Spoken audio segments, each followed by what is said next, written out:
Bienvenue, Infonami est un honneur. 6 cents et aujourd'hui je vais vous montrer comment vous pouvez faire une capture d'écran sur cet appareil.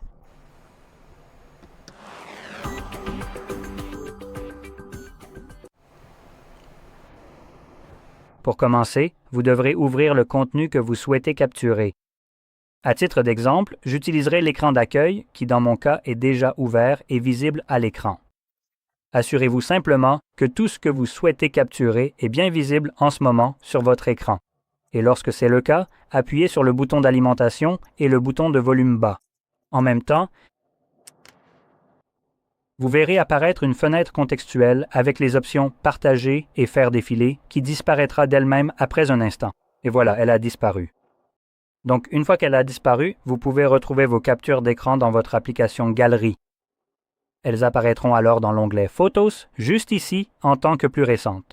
Mais si vous essayez d'en retrouver une que vous avez prise il y a quelque temps, je ne sais pas, il pourrait être beaucoup plus facile pour vous d'aller dans l'onglet « Albums », puis de trouver l'album appelé « Captures d'écran ». Ici, vous trouverez les captures d'écran et les enregistrements d'écran. Mais c'est quand même bien plus simple de trouver ce que vous cherchez.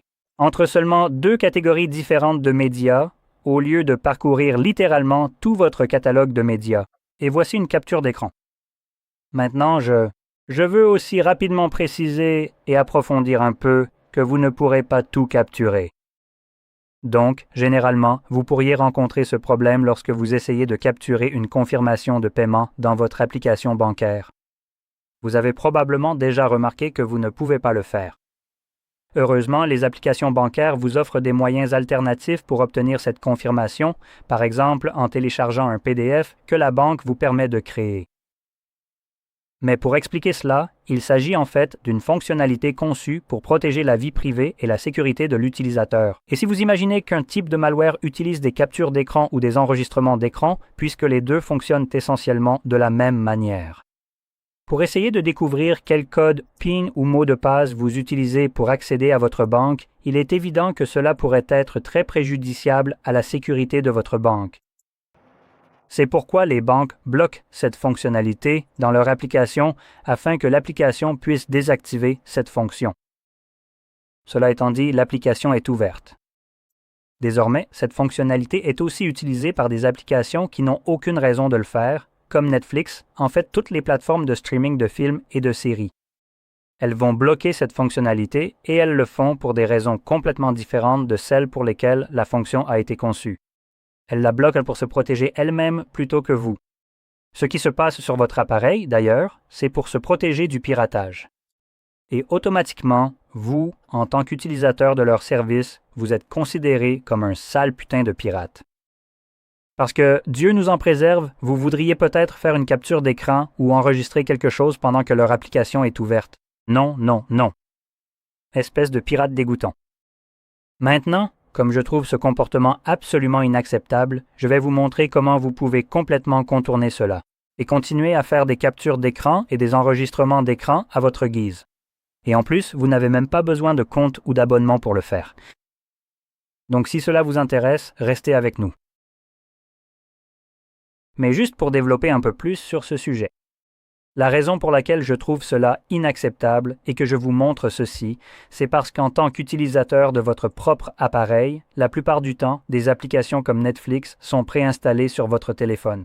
Je ne sais pas si cela fait partie du système Honor avec lequel il est livré, mais que ce soit le cas ou non, cela ne change pas grand-chose. Le fait que lorsque vous téléchargez une application ou qu'elle est présente sur votre appareil, il se peut que vous n'ayez pas de compte dessus.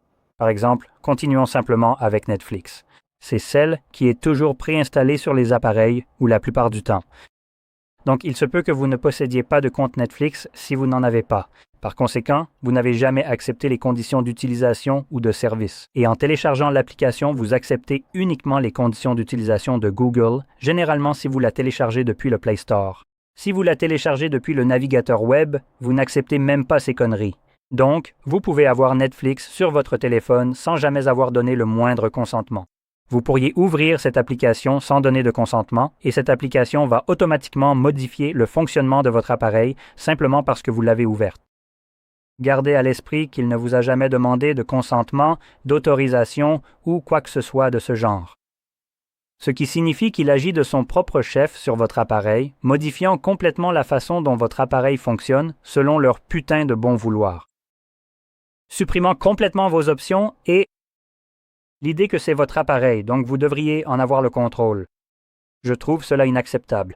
Et donc, voyons comment nous pouvons contourner cela et, en gros, faire la même chose à Netflix. Nous allons donc ouvrir notre navigateur et ici, vous pouvez déjà voir que j'ai un terme de recherche que nous allons utiliser, à savoir alternative à psstream.move. Maintenant, avant d'aller plus loin, je veux m'arrêter et expliquer pourquoi nous utilisons cela et aussi ce que vous pouvez faire d'autre. Stream.move était un site que j'utilisais pour montrer. Désormais, je ne montre plus de site web spécifique vers lequel naviguer, car ces sites sont supprimés. Le fait de permettre aux gens de regarder ce contenu sur ces sites est essentiellement considéré comme du piratage par ces personnes, évidemment, c'est-à-dire le fournisseur de services. Donc, en tant que spectateur, vous pourriez également être considéré comme un pirate si vous regardez du contenu pour lequel vous ne payez pas vraiment. Si vous avez un abonnement à Netflix et que vous regardez du contenu en dehors de Netflix sur l'un de ces sites, ce n'est pas un problème. Vous les payez, donc en réalité, vous ne leur retirez pas leur activité, vous regardez simplement le contenu par d'autres moyens qui ne leur plaisent peut-être pas, mais vous les payez. Donc ils devraient la fermer et continuer à faire ce pourquoi vous les payez maintenant. Dans cet esprit, Stream était un site de ce genre. Il n'existe plus, mais les informations à son sujet et des alternatives existent toujours. Et je vous montre comment trouver des alternatives. Donc, quand des sites sont supprimés, vous savez comment en trouver d'autres. Au lieu de « quand je montrais celui-ci et qu'il se faisait supprimer », la vidéo ne vous montrerait alors plus aucune information qui pourrait vous être utile. C'est donc une de ces approches, apprendre à un homme à pêcher pour le nourrir toute sa vie. Vous pouvez également rechercher des choses comme des alternatives gratuites à Netflix ou à d'autres plateformes de services ou de streaming, et évidemment, cela vous donnera des résultats différents. Mais principalement, vous chercherez aussi des résultats sur Reddit, notamment sur r/piracy. Ignorez les résumés générés par l'IA.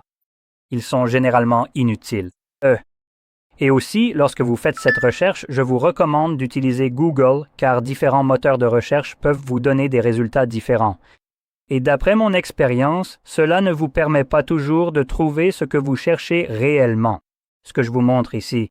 Donc par exemple, si j'essaie de faire cette recherche sur Yandex, oui, je vais avoir du mal à trouver. Parce que l'index ne veut pas vraiment donner de résultats Reddit, donc ça devient vraiment agaçant. Donc Google est plutôt bon pour ça, et si on va ici, vous pouvez voir que nous avons quelques options juste là.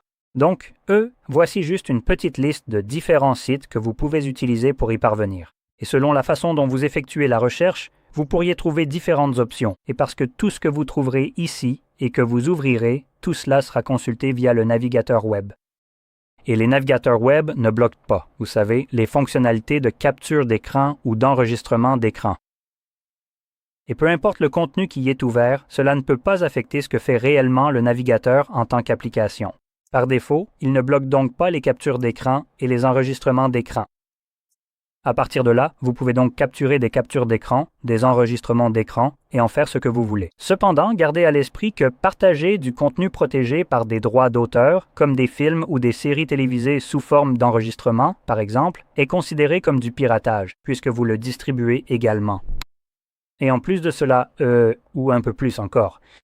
Si vous le partagez, je crois que moins de 30 secondes, ça va, cela relève de l'utilisation équitable. Les captures d'écran n'ont pas vraiment ce problème, car on ne peut pas vraiment capturer une période de temps avec des captures d'écran, c'est juste une seule image, donc c'est acceptable. Mais l'enregistrement vidéo, spécifiquement si vous enregistrez 1 heure d'un film ou d'une série puis que vous la partagez, cela est considéré comme du piratage. Si c'est comme 30 secondes, 20, 15, ça va.